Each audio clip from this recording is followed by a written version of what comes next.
Brown Live. Go to Tracey Brown Live. Gals and guys, go to Tracey Brown Live. Go to Tracey Brown Live. Go to Tracey Brown Live. Gals and guys, go to Tracey Brown Live. Go to Tracey Brown Live. Go to Tracey Brown Live. Gals and guys, go to Tracey Brown Live. Go to Tracey Brown Live. Go to Tracey Brown Live.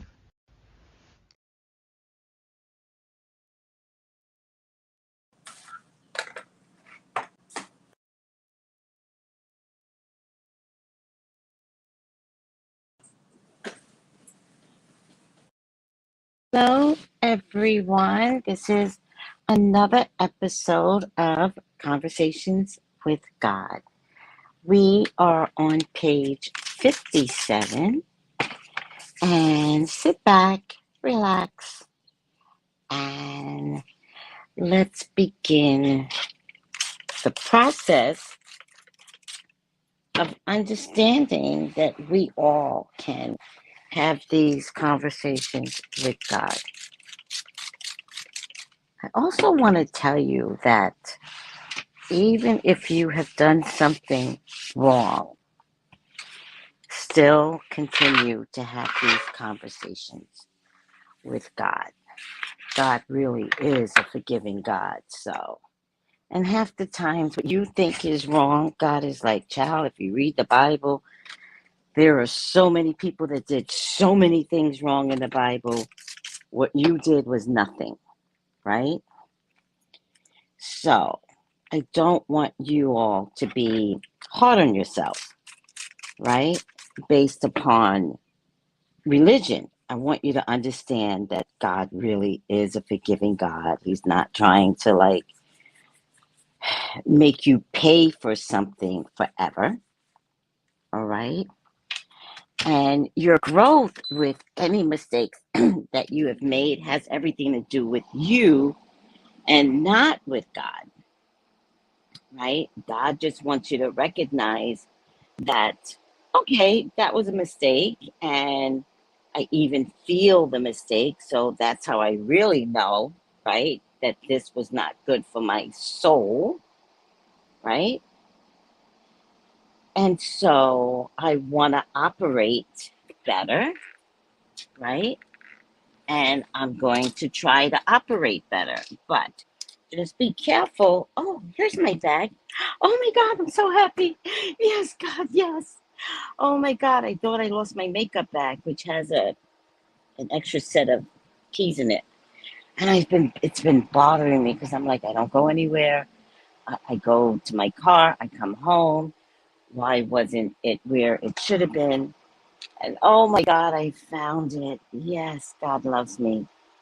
I have my mailbox key here from the post office. I have my mailbox key here from my home address. And then I have my extra car key attached, right? And so I thought I lost it. I thought I lost this little makeup pouch, but I didn't. Yes. Oh my God, little things make me happy. Thank you, God, for the little things that make me happy. All right. We are doing some all summer long candle magic. And I'm going to do magic on myself every day for loving energies that I really need to bring to me. I really need to produce better love from myself. I think I do. I'm just working on me this summer. I don't care. And anything to influence money to come in, right? Or the steady of money. We are absolutely in an economic crisis. We are absolutely, they are not calling it, but we are in an economic crisis. So I'm doing money magic and love magic. But I am not doing love on anyone. We've talked about this. I am doing love on me, for me, on me, ONFM, on me, for me, on ON, on, oh no, OM, on me, OMFM. That's the acronym. On me, for me. So be careful that you want to do magic to keep someone close to you for whatever thousands of reasons. Personally, I think that's a sin, to manipulate someone's life because of your selfish needs to have this person stay around you. I think it's a lack of personal love. And I think that if you do magic to bring someone to you, I think, for me, I think that's, what do you mean for me? It's a sin. It's terrible. It's the 11th sin, child. Thou shalt not do magic on others. I proclaim it as per God and Jesus. I say it. All right. But you guys do need to know that I absolutely love magic, and every good herb on this planet is a cure for something and is designed for magic. So, and it is probably one of the best ways to connect with God, because once you see how easily the herb brings the energy to you, then you'll believe. All right. I'm not trying to convince you. I'm going to just do what I got to do. Good morning, sweet Carmel. Blessings to everyone. She says, Cashley, good morning. And Carol Haywood, good morning. Good morning, everyone. How are you all doing today? All right, guys, we are going to be talking about how to have conversations with God through Neil Donald Walsh. He's had conversations with God and then documented what his conversations were like. And that's so cool. And have you guys begun to have conversations with God since you have been listening to this channel? Have you been trusting the energies? By the way, I'll teach you something. To keep all entities out other than spiritual energies of your ancestors, um, your archangels, your angels, your guides, Christ himself, you must say,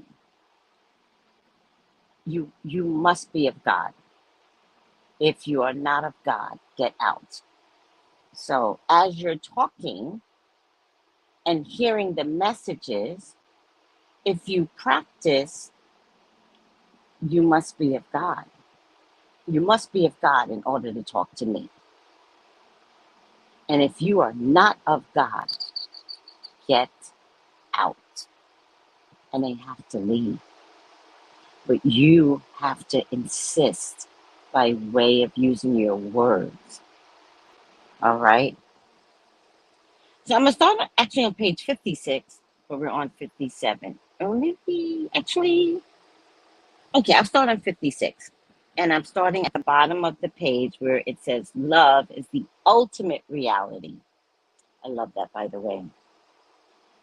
I love that love is the ultimate reality. I actually love love, but sometimes I think I repel love, but I actually love love. I love how love brings peace to my soul. Does that make sense? I love how love makes me feel. And I'm not talking about love of man or woman. I'm talking about the love that I produce, right? I love that I have compassion for others. I love that I can take anger and turn it around to loving again, right? I love that I love love. I love that I want to see people more in love, right? I love love. All right. Love is the ultimate reality. It is the only, the all. The feeling of love is your experience of God. In highest truth, love is all there is. Yes, we did read that part because remember I started saying, love is all there is. Love is all there. I really love that part last week. That was nice. Did anybody listen to the Beatles song after that?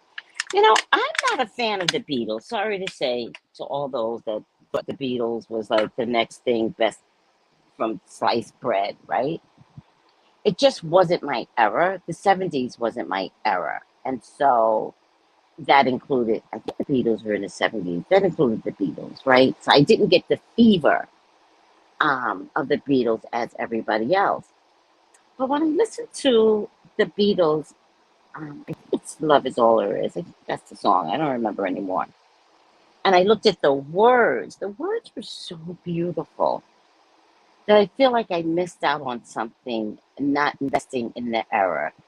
But I also believe I can't miss out on something that wasn't for me at the time. And getting it now is just as good as having the experience in the 70s. The point is to have the experience.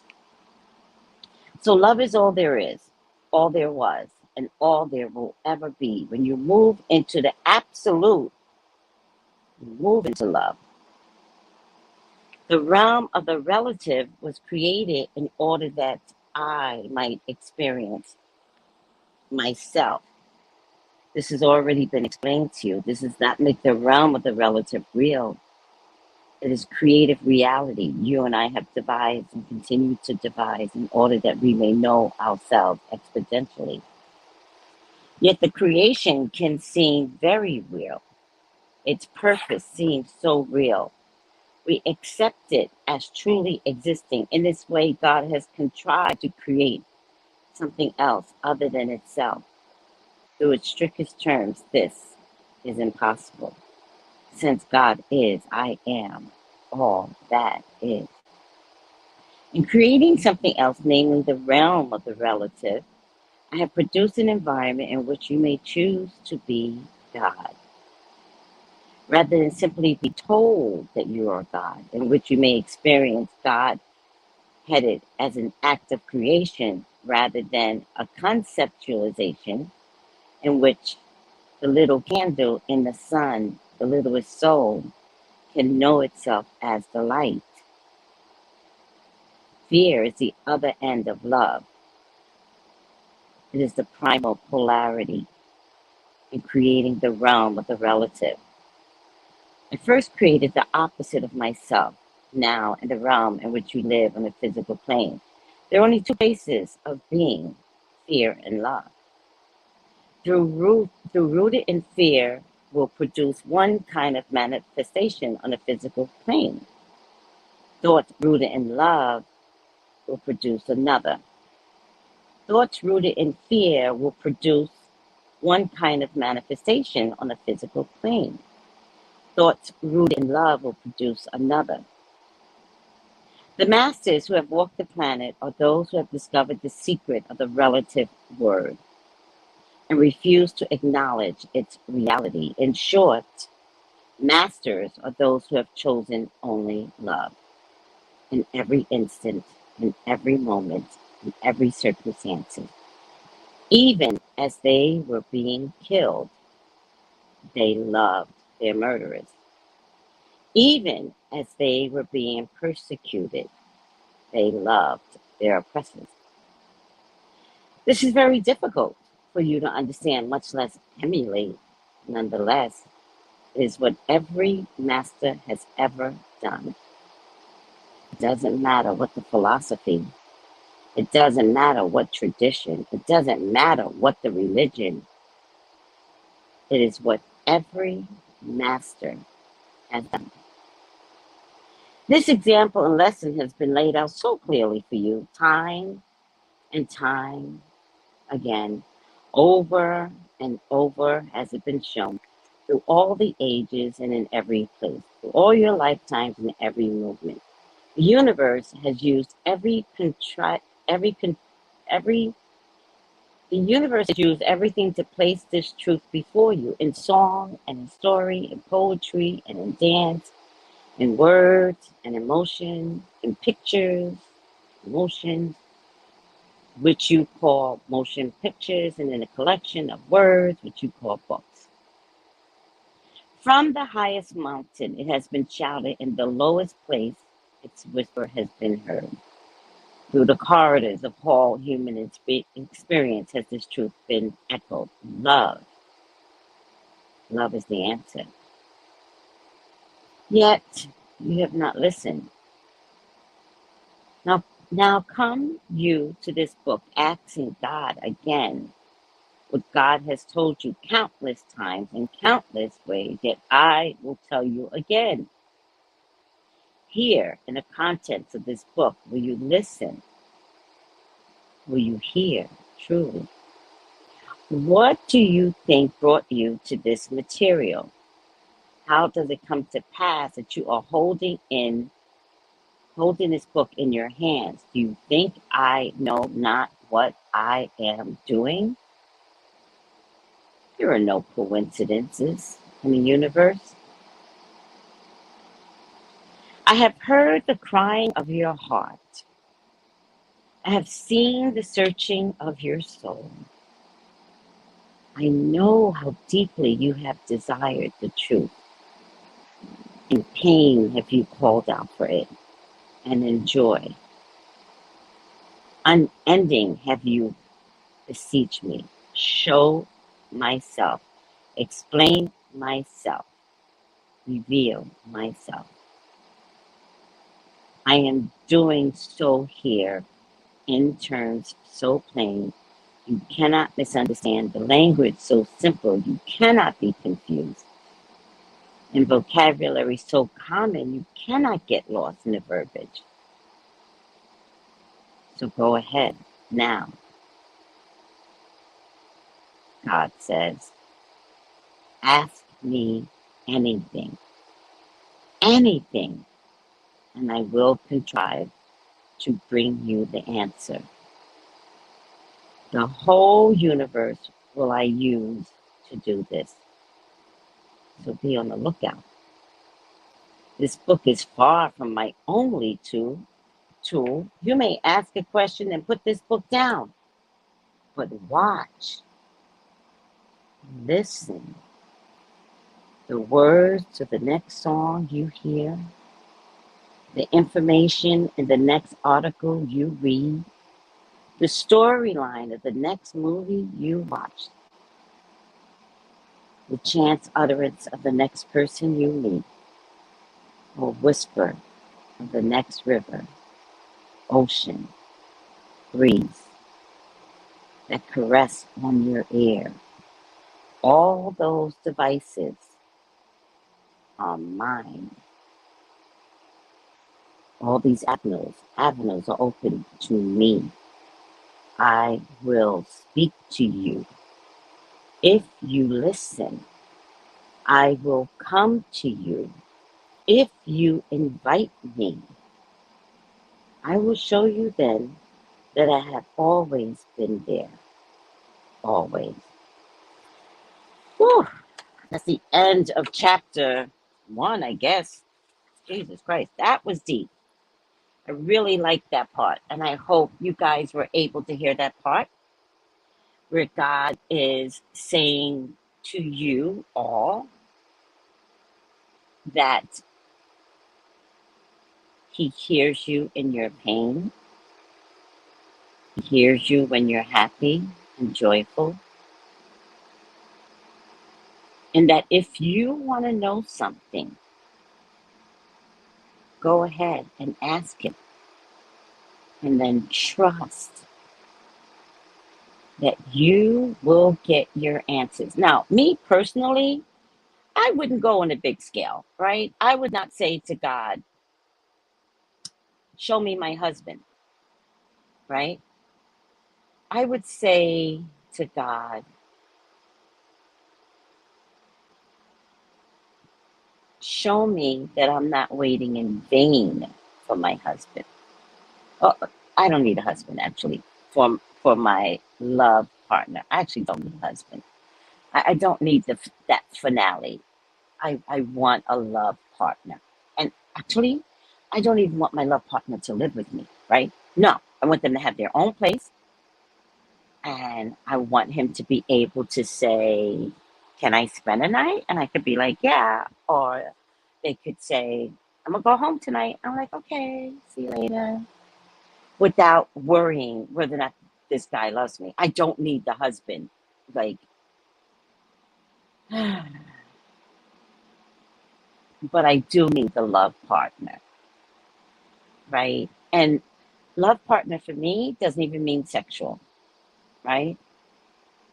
That's not necessarily what I want anymore. I think when I was younger, I wanted to bang my head against, the headboard, right? But I don't want aggressive love. Like, I don't want that. I want somebody that I could put my legs over while we watch a movie in my house or their house. And I just want him to rub my legs. Like, that is romance to me, right? Grab my hip and rub it while we're and it not necessarily have to be sexual, right? It doesn't have to lead to sex, right? But the very act that somebody wants to hold me in their body, right? Big, thick thigh me, that someone wants to be like, let's watch this movie together, but you got to get close to me, right? I want to feel your butt on my chest, right? Not necessarily taking that to the next level, right? Not that I don't want sex. I'm saying, I guess in my age bracket, it's not necessary anymore. But I do want someone that desires me sexually. Two different things. I'll give. I'll give freely. If you want me, you got it.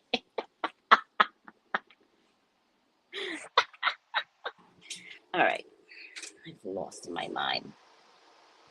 But do you guys understand what God is trying to say to you? So I've been telling you guys forever that whatever I say out loud, the phone answers me. Social media answers me. I think it's kind of weird.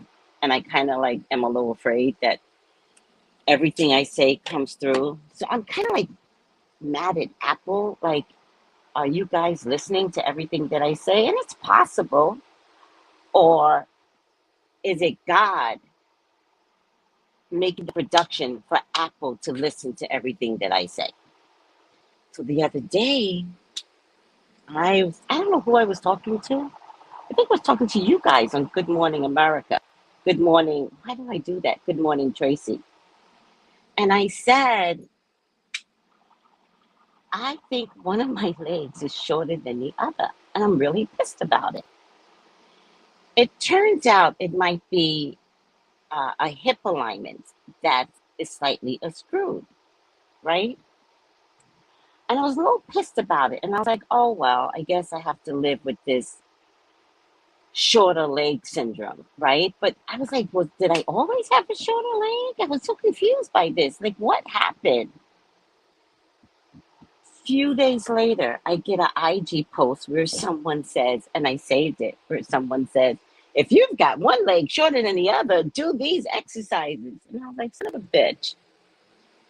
Son of a bitch. God heard me. Wow.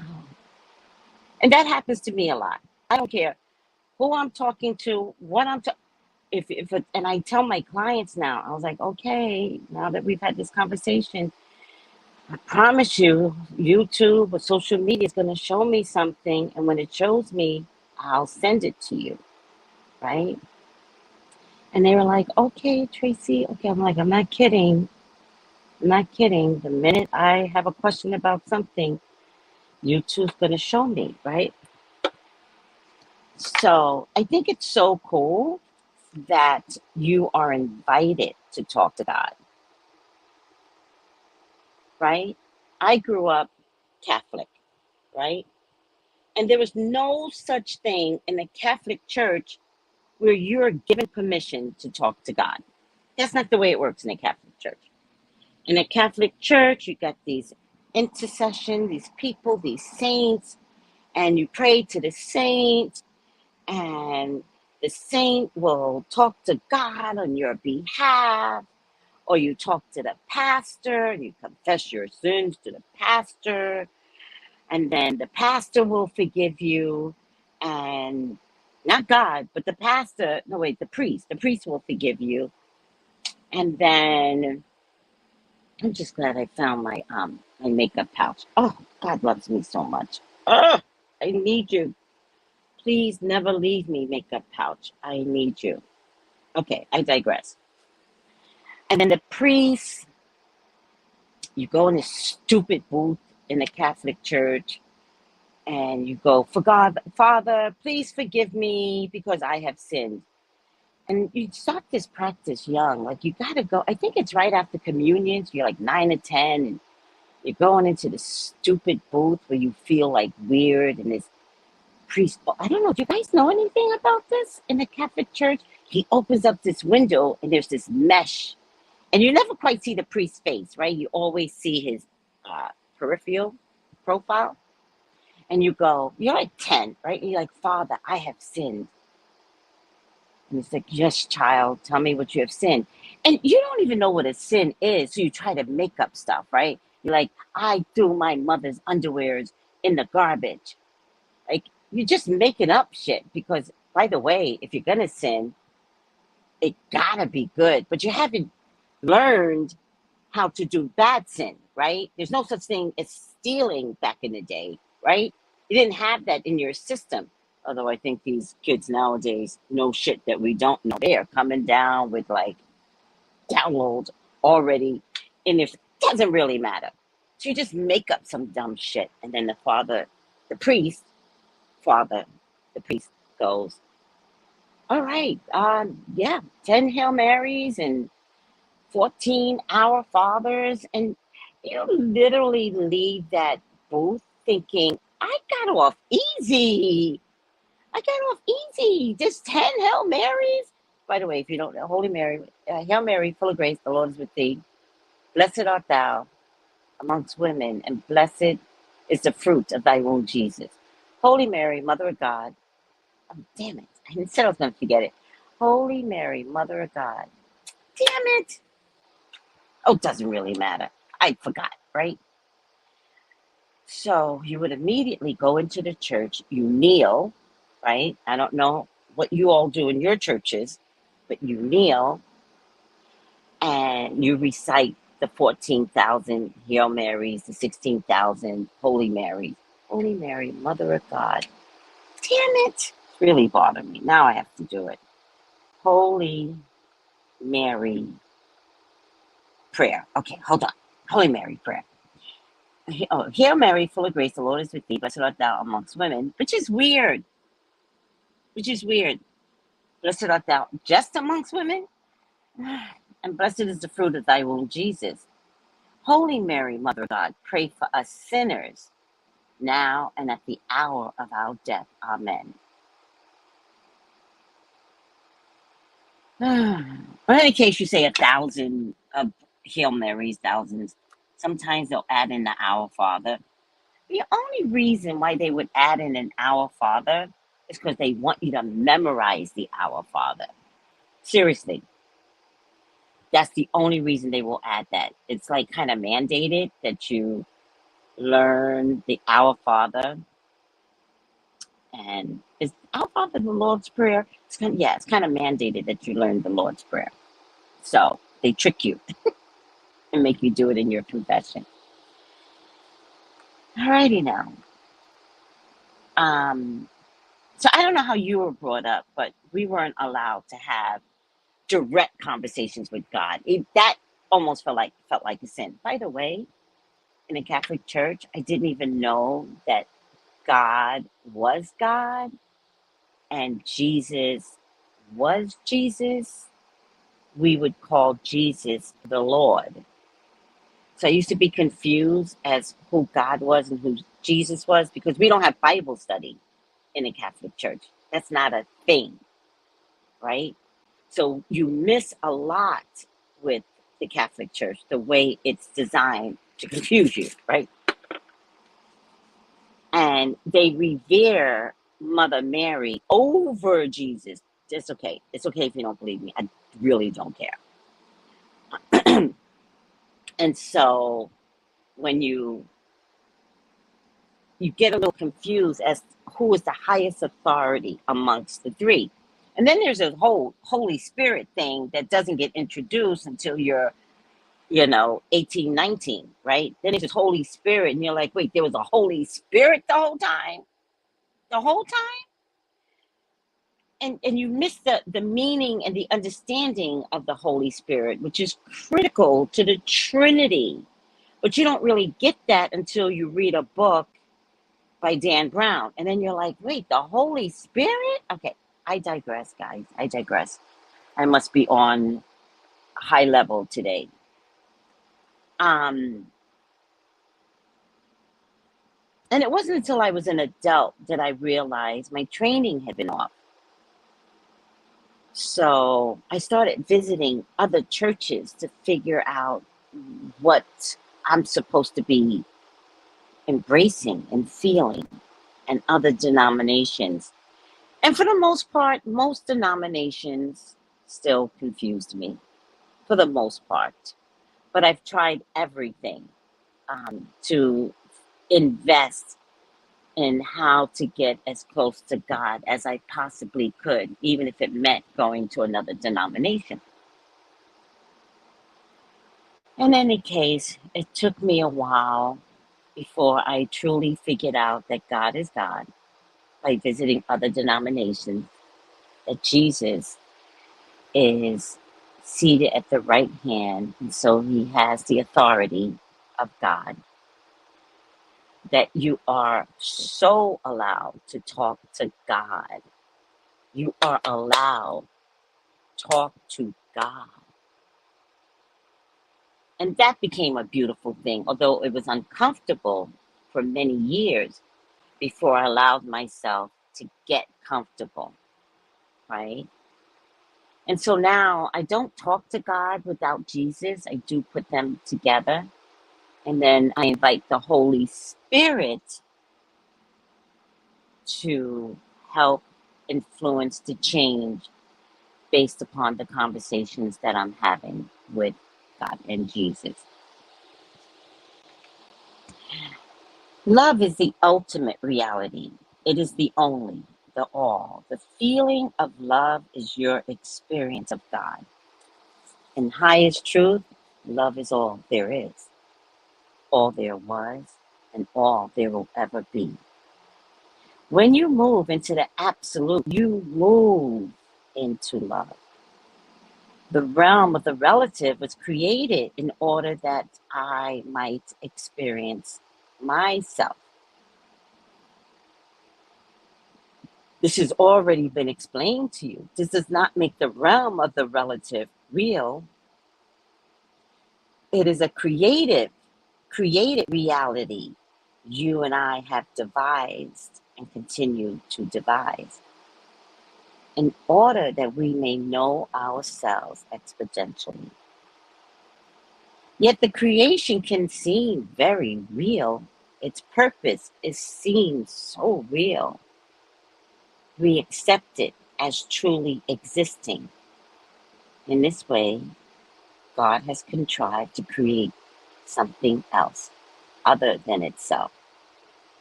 Though in strictest terms, this is impossible, since God is, I am, all that is. In creating something else, namely the realm of the relative, I have produced an environment in which you may choose to be God, rather than simply be told that you are God. in which you may experience God headed as an act of creation rather than the conceptualization in which the little candle in the sun, the littlest soul, can know itself as the light.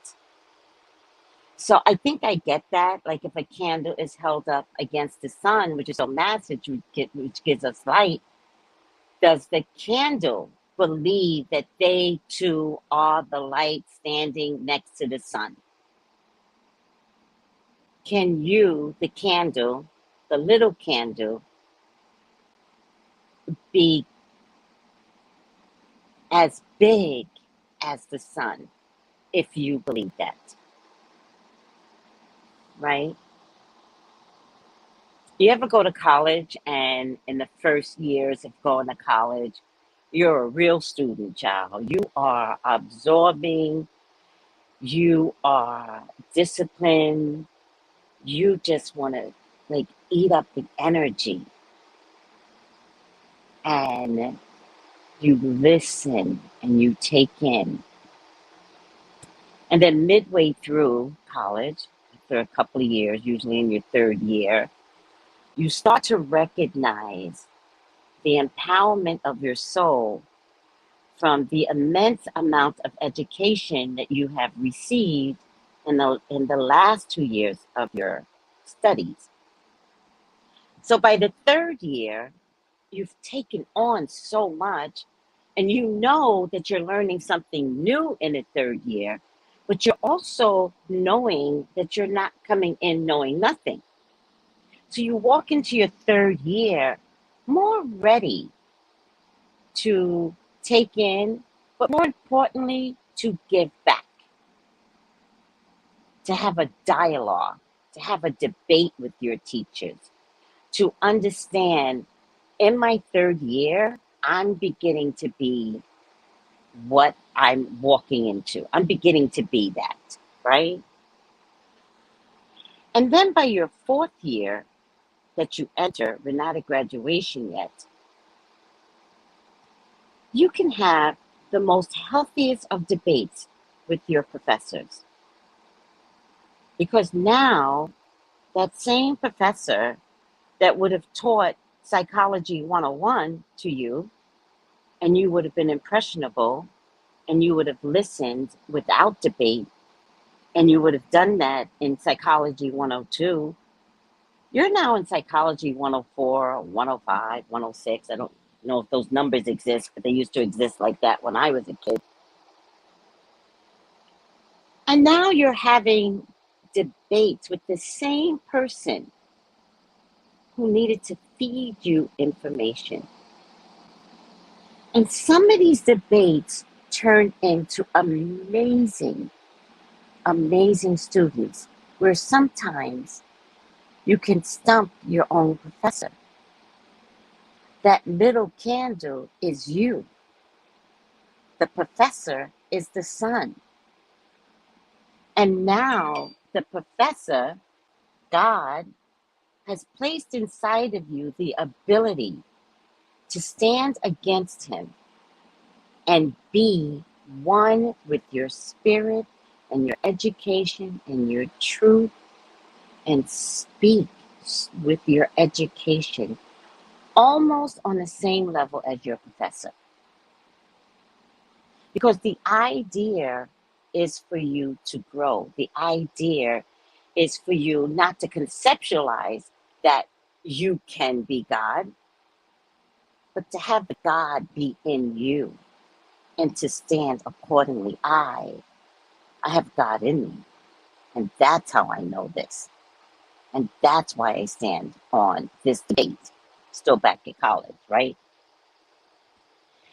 In creating something else, namely the realm of the relative, I have produced an environment in which you may choose to be God, rather than simply be told that you are God. See the difference?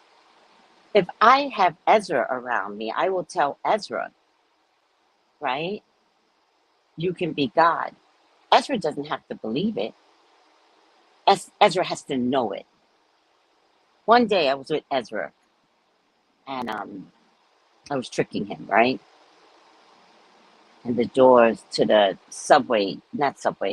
train cards. And Ezra's a little smarter than me, though. He caught on right away. And I said, Ezra, you want to do some magic? And he goes, yeah. And I said, hold your hand out. Because I knew the time the doors were supposed to open. So I said, hold your hand out and tell the doors to open. And he did that. And I said, tell the doors to open it. The doors opened. And Ezra said, and I said, oh, Ezra, look at you. You did magic. Ezra, who's a little smarter than me, Ezra was like, no, I didn't. No, I didn't, Dory. And I was like, yeah, you did. You did, babe. And he's like, no, I didn't. Right? Because I couldn't trick a galactic kid. I couldn't trick this child who had God in him already. He knew the God inside of him. So I couldn't trick him and tell him he was God. I couldn't tell him he was magical. He already knew he was magical. So what the hell was I doing trying to trick him to open up a pair of doors? He taught me something that day, a 5-year-old.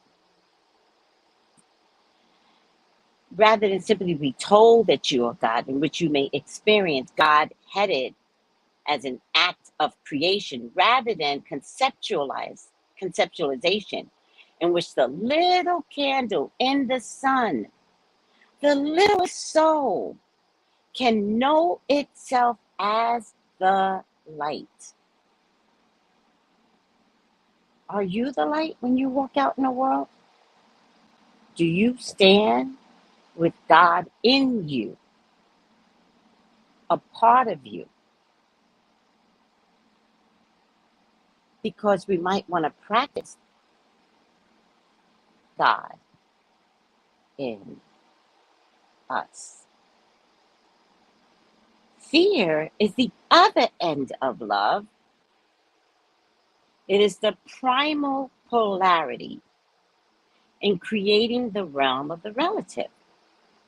I first created the opposite of myself. Now, in the realm in which you live on the physical plane, there are only 2 places of being. Did anybody know that? There's only 2 places of being, fear and love. Thoughts rooted in fear will produce one kind of manifestation on the physical plane. Thoughts rooted in love will produce another. Side note, because I do a lot of readings, and I do a lot of readings on love, whenever somebody meets a new partner, and this goes for man and woman, by the way, I've learned, I used to say it was just women, but no, it's men too. Oh, the first thing people bring out of themselves is,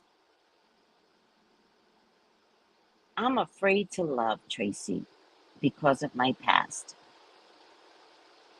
Because I've been hurt in the past, I'm afraid to love. That's the first thing that comes out of people's mouth, particularly when a new relationship comes along. Because for some reason, people think that a new relationship will create what you did in an old relationship. How is that possible? The only constant component in a new relationship is you. And you're bringing your past into the relationship. The person that's coming, you don't know. So how is it possible that you're automatically thinking that somebody new will produce the very thing that you have left behind? The only thing that's coming into the new relationship is your history. And many people bring fear into their new relationship. And let me tell you, that is exhausting. You live in the life of exhaustion. I'm afraid to love because my last relationship did this. And if you start looking at the last relationship, the last 5 relationships have hurt you. What's the common denominator in that? You are the common denominator. So what if we tried something different? Who's ever in a new relationship right now, who's ever waiting for somebody new to come along, what if we operate differently? And what if we say, I'm not operating in fear. I've learned from my past relationships. I've learned that I should not allow blah, blah, blah, blah. And I'm going to allow a new relationship to come through, and I am going to operate under love right from the beginning, right? There's no measure of love. Well, I'm going to wait to see if he's going to love. No, right from the beginning, the God in you is already there. So if the God in you is already there, operate with God in you. Operate from a place of love, not fear. I didn't know there were only two places to be, fear or love. I didn't know that. But it makes sense now because I get a lot of fear-based readings in love. And people are prepped with the next love to have expectations of something to go wrong. Whereas you can step into a relationship, and because you don't know the other person, technically, people think they know. Like, oh, Tracey, I've known him from the past. No, you don't know him from the past because in the past few years, something about him should have changed and grown. No, you know him from today. And from today, can you, I didn't say your partner, can you operate from a place of love? That is not to say to have proper boundaries. That is not to say to be a fool in love. Can you just go in with love without all the heaviness of, oh, well, the past relationship, he hurt me. I don't know what to do, Tracey. And it's like, I'm exhausted. I want to see people operate in confidence in love. And then if you have someone that is taking advantage of you because you are God, God is in you, you're going to be able to see that they're taking advantage of you because you're operating from a place of love. God will open your eyes. Now, if somebody comes in and they're not treating you well, you can leave because you're operating from a place of love.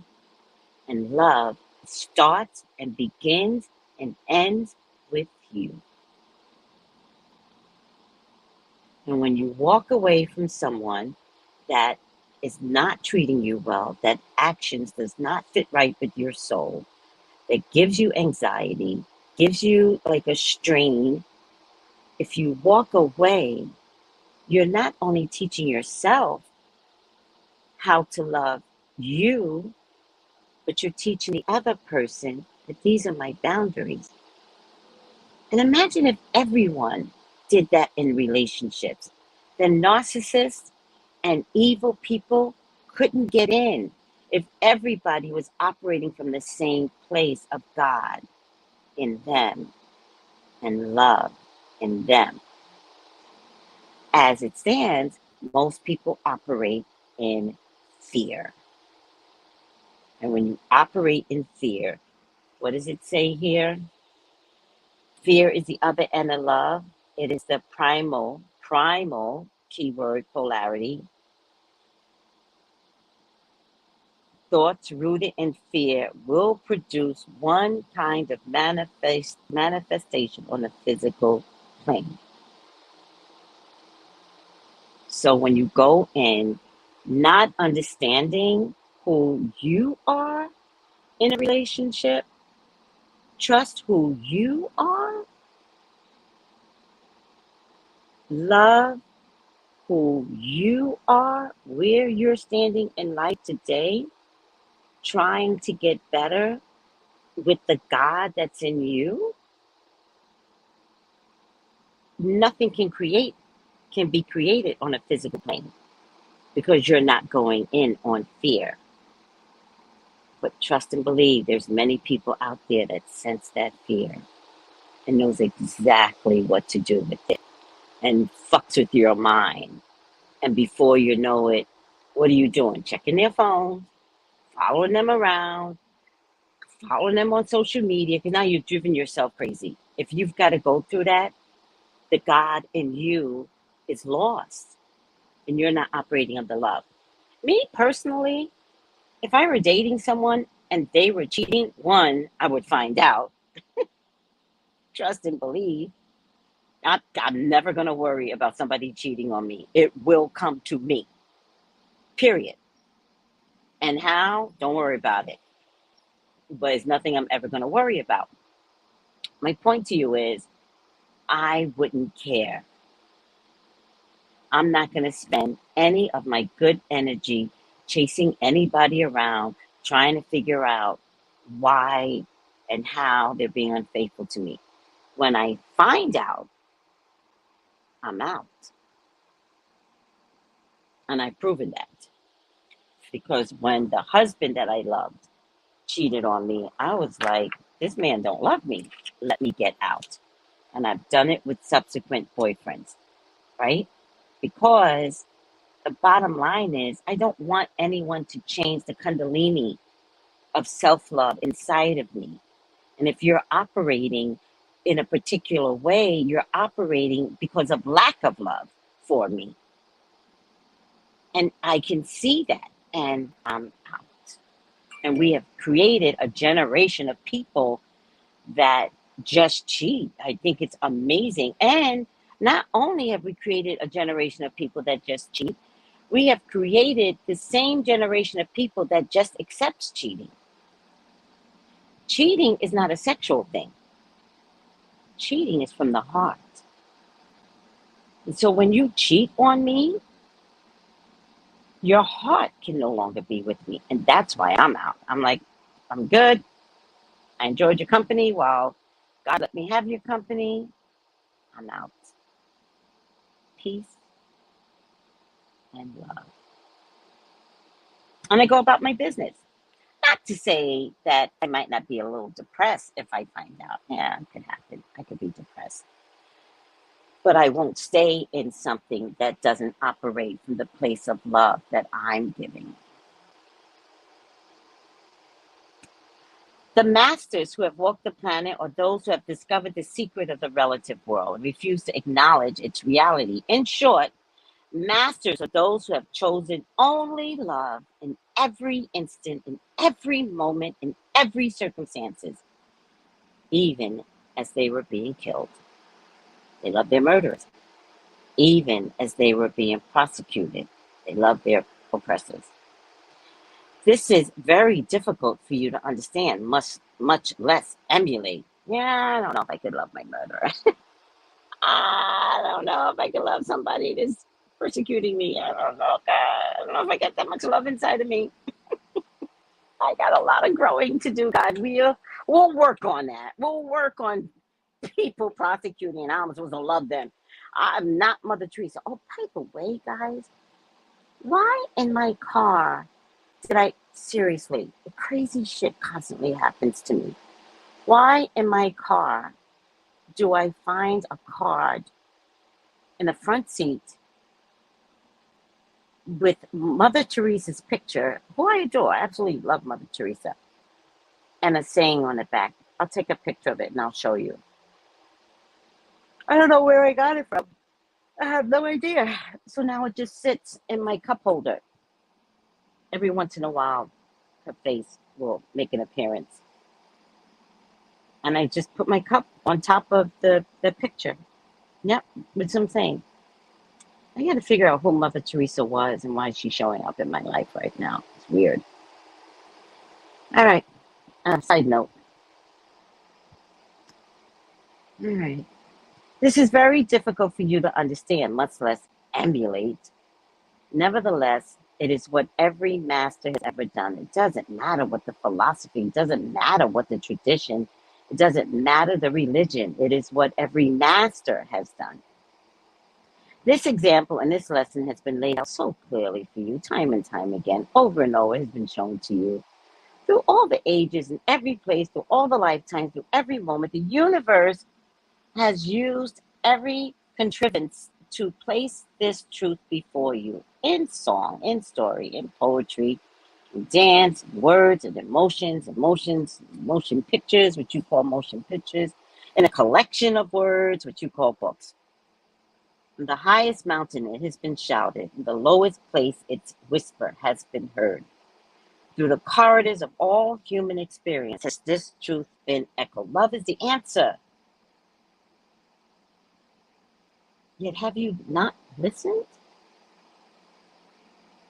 Now come you to this book, asking God again, talking to Neil, what God has told you countless times in countless ways.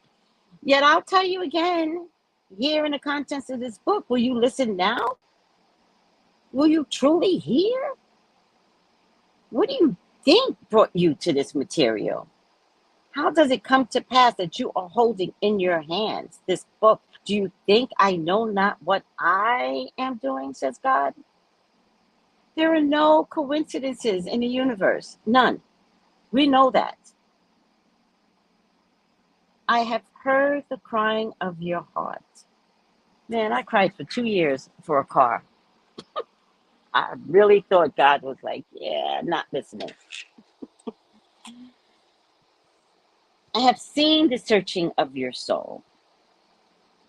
I know how deeply you desire the truth, don't you? In plain, have you called out for it and enjoy? In pain, have you called out for it and enjoy? Unending, have you beseeched me? Show myself, explain myself, reveal myself. I am doing so here in terms so plain, you cannot misunderstand a language that is so simple. You cannot confuse in vocabulary so common. You cannot get lost in the verbiage. Go ahead. Now, a side note, I really mean this, guys. Right now, go ahead. Ask God anything. Anything. I will contrive to bring you the answer. The whole universe I use to give you the answer. So be on the lookout. The book is not far from my only tool. You may ask a question, then put the book down, but watch and listen. The words of the next song that you hear, the information in the next article that you read, the storyline of the next movie you watch, the chance utterance of the next person you meet, the whisper of the next river, ocean, breeze that caresses your ear. All those devices, they're mine. These are avenues that are open to me. I will speak to you if you listen. I will come to you if you will invite me. I will show you then that I have always been there. Always. Side note, when I got my car, let me see, did I pay for my car before or after? I think I paid for my car before, and I waited 2 years to get this car. But I've also been in a personal emotional crisis for 2 years. Some of you know what it is. And you guys know, I've been begging for this car for 2 years. It's hilarious. That finally, when I asked for help in getting a car, like one of my YouTube peeps, John Tell, he was like, oh, hell no. Hell no. We're going to get you this car. It was like really funny. I'm tired. We're going to get you this car. When I think I paid for the car before I went on vacation. I'm pretty sure I did. Pretty sure. I feel like I had to have paid for it because I didn't want to take it on vacation and spend the money. I believe I paid. Yes, I definitely paid for it before I went on vacation, and we did the paperwork, him signing over the paperwork before I went on vacation. It was like a Tuesday.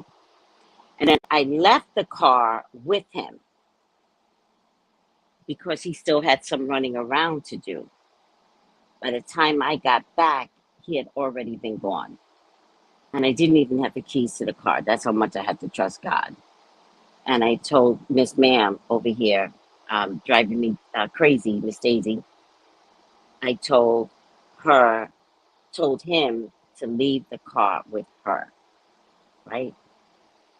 That's how much trust I had to, God gave me this car, but the circumstances around, the final stages of the car, I had to give up the ghost, right? And put my trust in knowing that I can give this man the money. He will hand over the keys to the right person, blah, blah, blah, blah. I didn't really care at that point. The car was $700. Like, if seriously, at that point, if the car was not meant to be and he ran off with the keys, I'd be like, all right, God, I guess it still wasn't for me. Like, seriously, I would have went that route. Like, oh, something's bigger out there. I do recognize that, and I do understand this. We drive on the other side of the road. So I do feel like, you guys don't know me, right? But it's a long story. But when I was driving in the States, there were times when I would get in my car and I would wind up at my destination. I'm not sure how I got there, right? And it's a spiritual thing. It's a trust thing, and it also could be ADHD, ADD thing, right? I don't know, but we drive on the other side of the road here. So I feel like God has said, you can't do what you've always done in the States. And so, no, I can't give you your car because you won't be responsible. I don't want to lose you, Tracy, but I also don't want you to have your life change and you hurt someone else. That's the way I saw it at some point. So I was like, okay, God doesn't want me to have a car. And so I didn't tell you guys, but I started walking on the side of the road I need to be on, right? To get myself to understand and I did this for at least a year. And so when a car finally got to me, still worried I am, but when I get in my car, I just constantly, this is my mantra, stay left, stay left, stay left, stay left. I also make it very easy for myself. So I make a lot of left turns, even if it means I have to go out my way. It's just easier to stay left and then find an opportunity to turn right, even if I was going a different direction. It's a long story. It's just the way I have to manifest driving differently here until it becomes second nature and I can just land somewhere, right? Get in the car, like, oh, I'm here, like I used to do in the States. Once I got the car, it was the first time in a long time, even though I do believe that God hears me, but I was like, okay, God, thank you. You heard me. And I think God wanted to prove something to me by giving me this car. Because then I was on the plane and I was listening to a YouTube video that changed my life. And one of the things that I got out of the YouTube video is that I really don't trust God. Because if I trusted God, I would pray without ceasing. And I heard it immediately in this YouTube video. And I was like, shit. And I knew better. But remember, God didn't give me that message for me. He didn't give me that message until he gave me the car. He's trying to say to me, listen, I gave you the car, but there's something else that you're missing. But I realize you're so lost in your thought, Tracy, that you're not going to capture that. So I'm going to throw you a bone and I'm going to give you a car. And you're going to be of gratitude. You're going to tell everyone it's God given. God gave me the car, blah, blah, blah, blah. But there's another message I need you to hear. I need you to listen. I'm sending another message to you. I didn't know this at the time. I was just like, ooh, got a car. God gave me a car. And then immediately I'm confined in a plane with a particular video that one of my group mates, Musings by Monifa, put in the group feed. And immediately the message was, you're not praying for your situation. And I was like, oh my God, I'm not praying. Oh my God, I know I'm not praying. I know it. And still, I didn't pray. And I listened to this video over and over and over and over and over. And each time I heard the message, literally, it was worded this way: pray without ceasing, pray without ceasing, pray without ceasing. And I still didn't pray. And I go to visit and I meet up with these twins who are friends of mine. And they said the same thing. They were like, what church do you go to? I was like, nope, not stepping into another church as long as I live. I saw the pain in their faces. And then we were discussing my issue. And then one of the twins was like, I had something very similar in a personal relationship. And I prayed, and I prayed, and I prayed without ceasing. And I was like, oh, this is the second message now. Oh my God. Okay, God really wants me to do this. Because it was back to back. It wasn't like 1 month, 6 months. It was like within, days. And I still didn't pray. Not because I'm mad at God. I was just so used to not praying that I was comfortable with not praying, if that makes any sense. And then I got here and weeks go by and I'm trying to fix this car. So my mind is not okay because the car has major issues. And I finally got some parts of the issues taken care of. So it gave me a little peace of mind. And again, God waited until I was at peace. And then my boss said the same thing, something about, when she gets up in the middle of the night, she prays. And I was like, oh my God, this is the third time. God keeps trying to talk to me. I keep ignoring him. Is it my stubbornness? Is my ignorance? Will God forgive me? And I was even afraid to think that if I started praying, is God gonna like me? Because I heard him. I was like, okay, I heard you, ignore. Okay, the twins, I heard you, ignore. And then by the time I got to the third of the same message through my boss, I was like, well, if I start praying, you might be mad at me because I have not prayed in 2 years. And then you're trying to give me a message. And I'm at the point where I do finally hear you, but what does it matter? Like, are you still going to be mad at me? Right? And so I recognize that God is not mad at me. He wants me to listen. That's all he wanted. And if I could hear him, then I could manifest the change that he wants for me. But I have to hear him.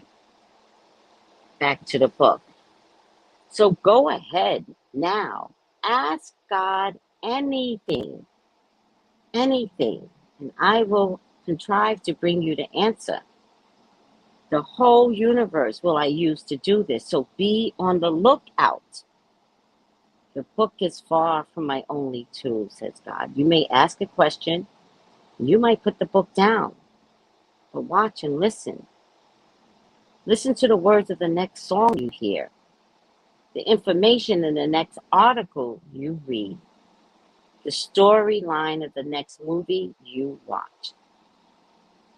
The chance utterance of the next person you meet, or the whisper of the river, the ocean, the breeze that caresses your ear. All these devices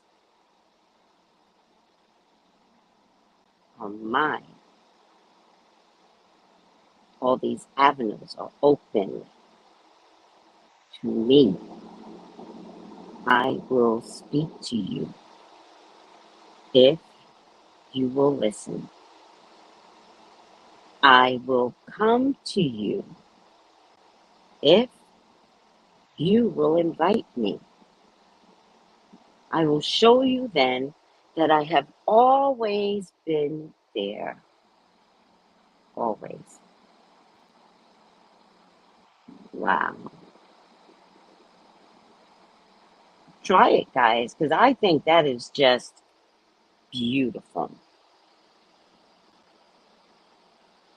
Any questions, guys? I'm going to get me some water because we're going to start on a new chapter. Any questions? Let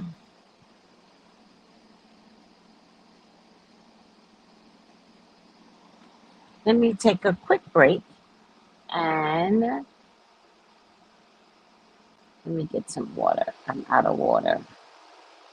Wow. Oh, it reminds me of something else.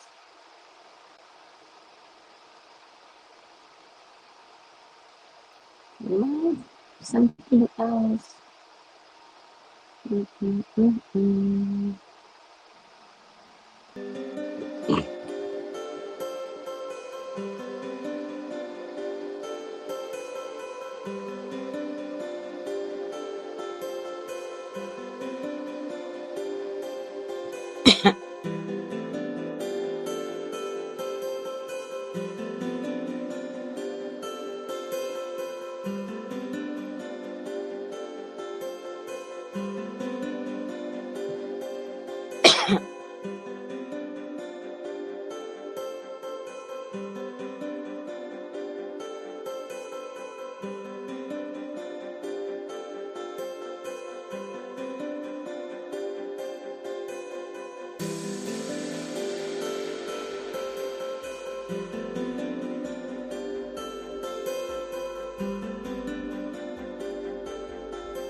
I don't know if the music was playing. Was the music playing for you guys? I hope it was. Let me see. Change the picture. So we're on chapter 2 now. Let's see. I'm trying to read today. We're on chapter 2 now. Oh, it's so hot, guys. Thou will show me the path of life. In thy presence is fullness of joy. At the right hand there are pleasures forevermore. Psalm 16, verse 11. I've searched for the path to God all my life. Good morning. We have not because we ask not. Yes, Tiffany, yes. I've searched for the path to God all my life. I know you have. And now I found it, and I can't believe it. It feels like I'm sitting here writing to myself. And God goes, you are. And Neil said, that does not seem like what a communication with God would feel like. And God goes, you want bells and whistles? I'll see what I can arrange. Oh, God, you got a sense of humor. You funny.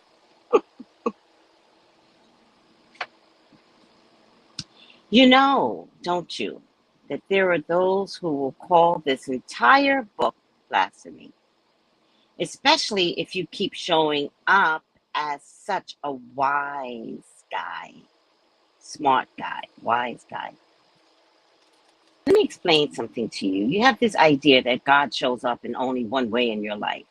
It's a very dangerous idea. It stops you from seeing God all over. If you think God looks only one way or sounds only one way or is only one way, you're going to look right past me night and day. You'll spend your whole life looking for God and not finding her because you're looking for a him. I use this purposely. It has been said that if you don't see God in the profane and the profound, you're missing half the story. This is a great truth. God is in the sadness and the laughter, in the bitter and the sweet. There is a divine purpose behind everything, and therefore a divine presence in everything. I once began writing a book called God is a Salami Sandwich. That would have been a very good book. I gave you the inspiration. Why didn't you write it? I felt like it was blasphemy, says Neil, or at the very least, horribly irrelevant. God goes, you mean wonderfully irrelevant? What gave you the idea that God is only reverent? God is the up and the down, the hot and the cold, the left and the right, the reverent and the irreverent. Think you that God cannot laugh? Do you imagine that God does not enjoy a good joke? He does enjoy a good joke, child. I joke with God all the time. Y'all see me on Good Morning America. I joke with him all the time. He just gets tickled black by my jokes. I already know it.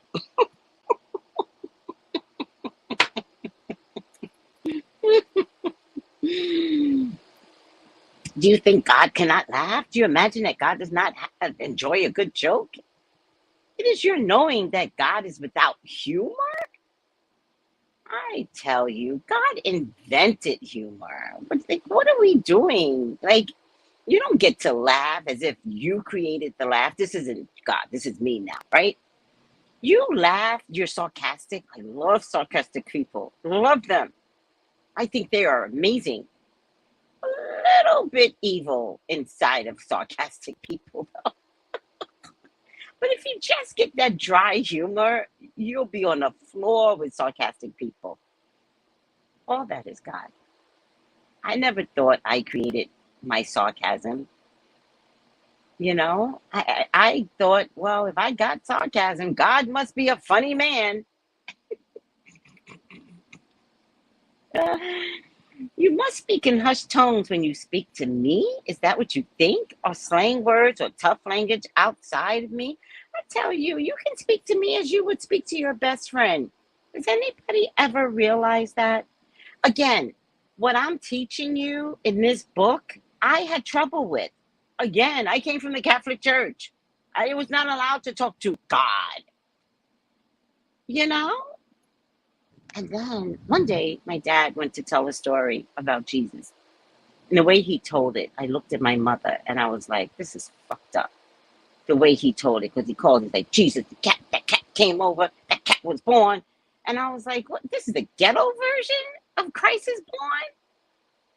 And I almost stopped it. And my mom was like, look at those kids. Look at those kids. They are enjoying his version. And that was the first time through my mom's eyes could I see the value of my dad. Listen to what I said. I value my dad. But it was the first time I saw the value of my dad through my mom's eyes. And then I understood why they picked one another. Because they got it. And my mom helped me to see that. I was still appalled by the story and the way he told it. I was still totally disgusted by it. I just never told him. And in hindsight, I'm my dad. I kind of tell very similar stories with my relationship with God as I show up. I'm not trying to be some religious perfect person. I'd rather vomit first and chain me to the back of a car before I can appear like some religious person. No, it's not going to happen. Like, no, I'll throw up first on the religious person. But if you're in a hood and you're in a corner and you're talking about God, fuck if I don't listen. Fuck if I don't hear what you got to say. Fuck is what you have to say is so much more pure than any religious person. All right, I'm getting angry again. God, how much drinking does those assholes do? How much cans full? I hope they're Red Bull, because that is ridiculous. Two brothers, the total drunks. Oh my God. Taking out the garbage, they got that beer belly, so you know they drink a lot of beer. Taking out his garbage and it's full of cans. I can't tell if it's beer or if it's Red Bull, but damn. First of all, I know them to be drunks, and second of all, it's probably beer. I'm not judging, child. I'm not judging. Only reason why I'm noticing is because I had to be in a car with these two asshole brothers, and they are assholes. One of them is nicer than the other, but the nicer one didn't tell his stupid ass brother to shut the fuck up. And so I don't trust either one of them. All right, I'm over it. Where am I? Okay. I believe God emanates spirits such and humorous personality. I believe that too. Hi, Aquarius friend. Aquarius beauty. Yes, I talk to God like AF. I would love to see that video. I don't know if I'm going to share the video, Sweets Carmel. It was a heavy video that was, I don't know how Musings got it, but I never even asked her. But it's a heavy fucking video, and it was 3 hours long. So I don't know if I'm going to share that video. It's heavy, like really heavy, like heavy. So I don't know if y'all are actually ready for next level heavy. Maybe I'll share it in a couple of years, but I don't know. I got to talk to God. I got to see if I'm allowed to share it. I don't know. I don't know if I want to share it with the world. Like an insulated group got it. And maybe it was just the insulation of the group. I don't know. I don't know. It was heavy though. I was shocked at the video because it taught me a lot about Solomon. Oh my God. Oh, Solomon was such a fuck up. In the end, he was a fuck up. Oh, he was favored by God, and in the end, he got inside his ego. Whatever. Um, Music was playing. We could still hear you. The music is playing? What are you talking about? Oh, while the music was playing, you could still hear me? Oh, really? But you can't hear me now, right? Let me just check. No. Okay. By the way, um, now let me choose another color. I'm gonna choose red.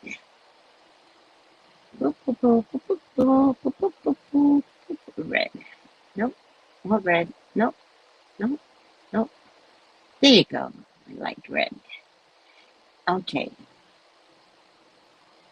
By the way, if you like the conversations with God, and I really hope you do, subscribe to me. Um, and like the video, of course. And if you'd like a reading with me, 213-458-7408. 213-458-7408. Hi, Miriam. All right. All right. Let's go back a little bit. Let me explain something to you. You have this idea that God shows up only in one way in your life. That's a very dangerous idea.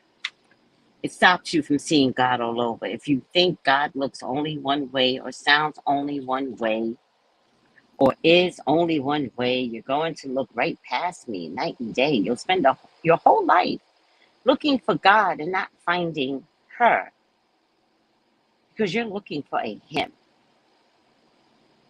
It has been said that if you don't see God in a profane and a profound, you're missing half the story. That is a great truth. God is in the sadness and the laughter, in the bitter, and the sweet. There is a divine purpose behind everything, and therefore a divine presence in everything. Neil says, I once began writing a book called God is a Salami Sandwich. And God says, that would have been a very good book. I gave you the inspiration. Why didn't you write it? Neil says it felt like blasphemy, or at the very least, horribly irrelevant. And then God goes, you mean wonderfully irrelevant? What gave you the idea that God is only reverent? God is the up and the down, the hot, the cold, the left, the right, the reverent, and the irreverent. Think you that God cannot laugh? Do you imagine that God does not enjoy a good joke? Is it your knowing that God is without humor? I tell you, God is to humor. You must speak in hushed tones when you speak to me. Any slang words or tough language outside of me, I tell you, you can speak to me as you would speak with your best friend. Do you... Hold on a second. I need to highlight that. I tell you, you can speak to me as you speak to your best friend. Can we try that, y'all? Can we try that? Do you think there is a word I have not heard? A sight I have not seen? A sound I do not know? Is it your thought that I despise some of these while I love the others? I tell you, I despise nothing. Nothing of it is repulsive to me. It is life. Life is the gift, the unspeakable treasure of the Holy of Holies. I am life. But I am the stuff life is. It's every aspect has a divine purpose. Everything has a divine purpose. Nothing exists, nothing without a reason understood and approved by God. You know, when I was riding on the road here, I was riding with the guy that gave me the car because he wanted to make sure I understood how to start the car and this, that, and the third nightmare. And an iguana wound up in the middle of the road. And I panicked. And I was talking to the iguana while the guy was in the car. I was like, iguana, move. Like, I can't, like, iguana, move. Just get out and move. And then cars came behind me, right? And they start honking their horn and, you know, and I was like, I was inside my head, but the guy was sitting right next to me. I was like, I can't move. I can't move. I will not run over the iguana. It will not happen. I'm going to wait for the iguana to move. I will not. It's so funny. And so the cars honked their horn and went around me angrily, but I will not. I would not. And then I said to the guy, I said, would you run over the iguana? And he says, no, I wouldn't. And by the way, the guy that gave me the car, was he a pastor? I can't remember. I think he was a pastor. And he's like, no, I would not. And I was like, okay.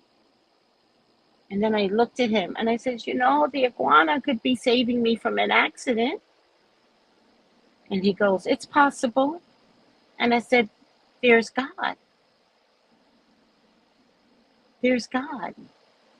Where the iguana is in the middle of the road. The iguana was in the middle of the road for the guy behind me.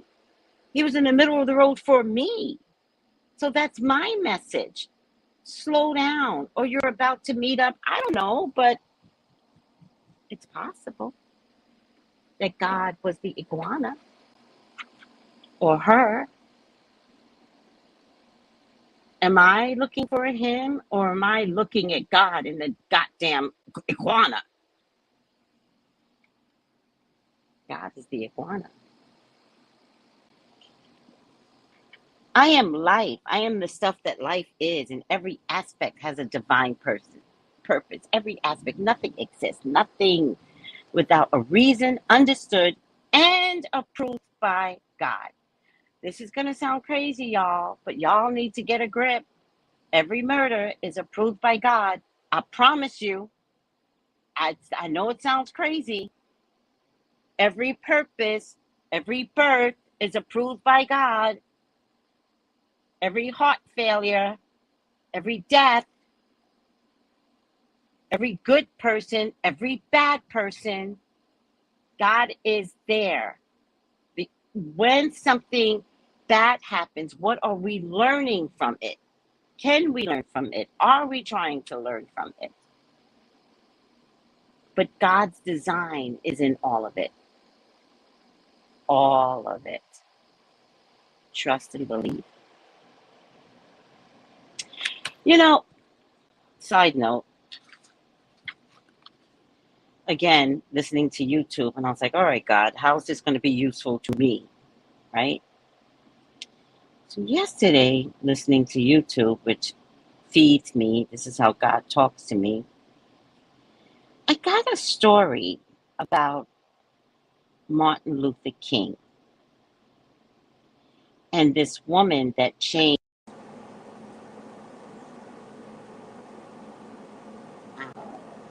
I forgot what her name was. Let me see if they mention her name. Isola Curry. Isola Curry.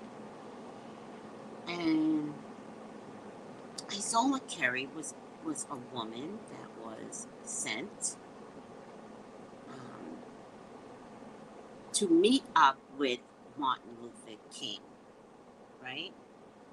And it's a long story, and I can definitely, let me post it in the feed, because I think you guys would love this story. If you haven't already heard it, this is the first time I heard it, which is why I am in love with social media. I learned so much. I'm going to post it, and it's about Isola Curry. Isola Curry meeting MLK, right?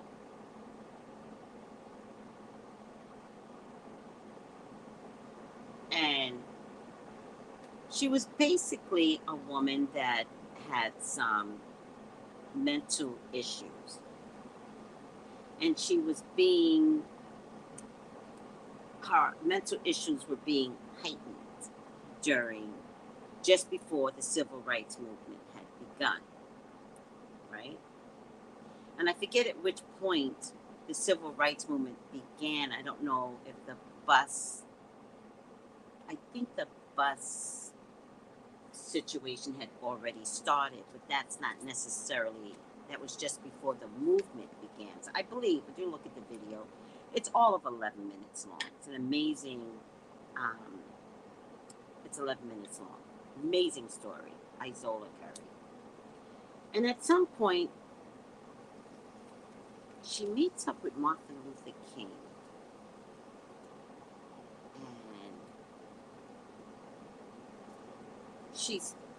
And she introduces her something. You'll listen to the story.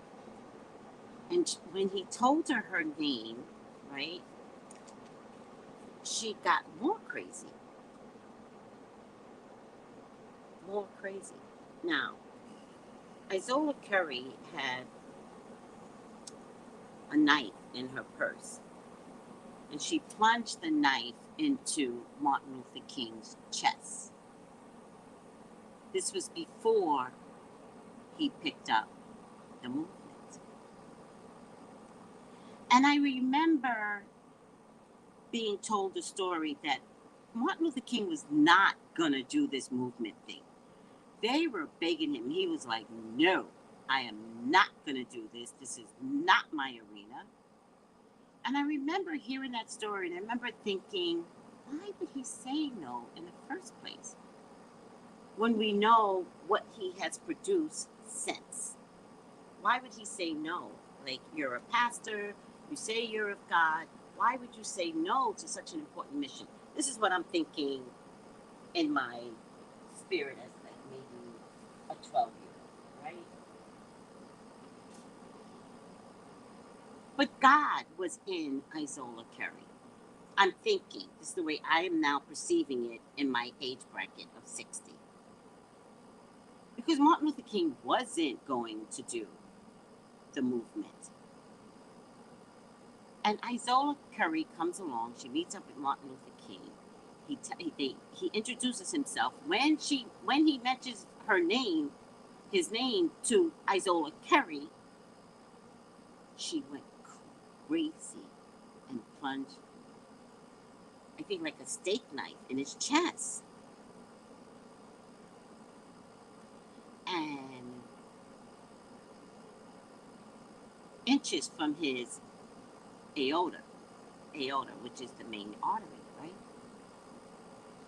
And so he had to be transported to the hospital with the knife stuck in his chest. And as you know, someone said, before he was transported and waiting for the ambulance, and someone said, take the knife out. But God was also there in somebody else's voice and body and said, no, leave it. The ambulance comes, he gets carted away with his knife stuck in his chest. They do x-rays, they figure out how to take the knife, and he is healed. Could that have been God, y'all? Could it have been God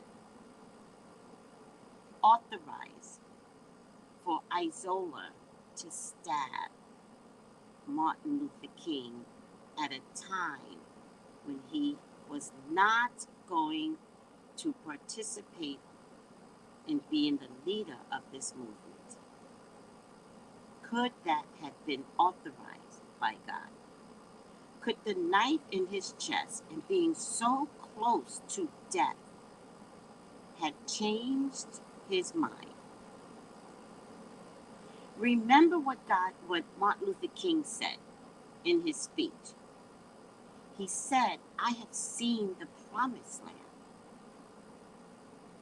Did he see the promised land when Isola stabbed him in the chest?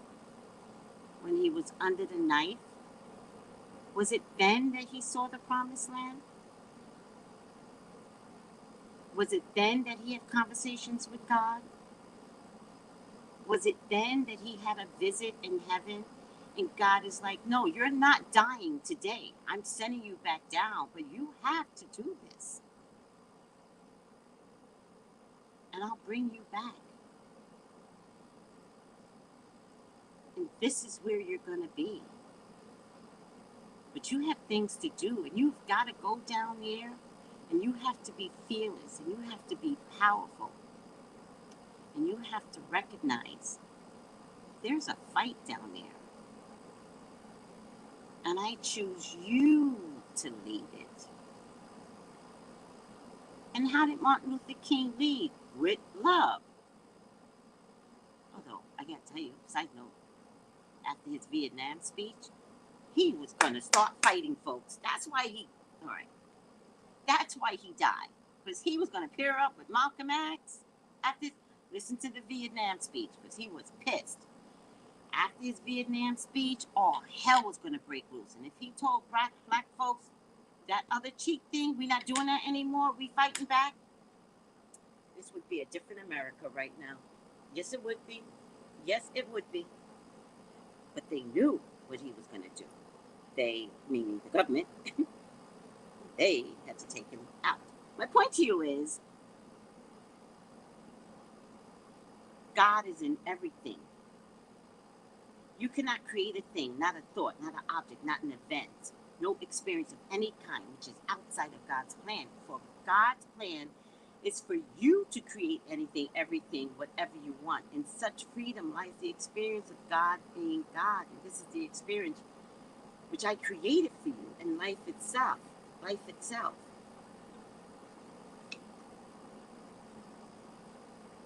I am life. For I am the stuff that life is, and every aspect has a divine purpose. I, Zola, stabbing Martin Luther King in the chest was the reason why Martin Luther King became who he was. He had already had a conversation with God, and he couldn't get Martin Luther King there unless he went under anesthesia and had a conversation with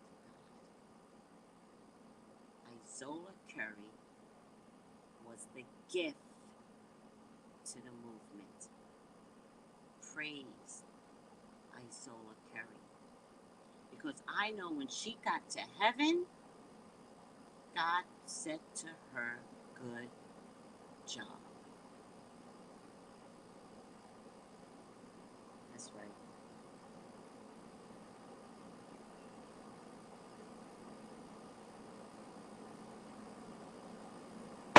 All right, I'm stopping there. Oh, did I put the wait. Let's see, did I put, hold on a second. I'm stopping here. I'm done. Don't judge God. What you think is evil is what God demands. God is a funny God. Don't judge him.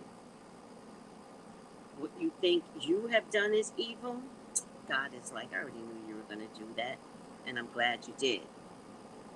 Let me see. Isola. Where is it? I posted it. Isola. Where is it? Why is it not showing up? Isola. You guys are going to love this, so screenshot it when I put it over. Isola Curry meets MLK. Posted it. Send. Please show up. I guess I did. Here it is. Screenshot it. It's 11 minutes long. It's a fascinating story. And when you look at this video, notice God in Isola. Because the thing that's most important here is this was before the movement began. Isola was God.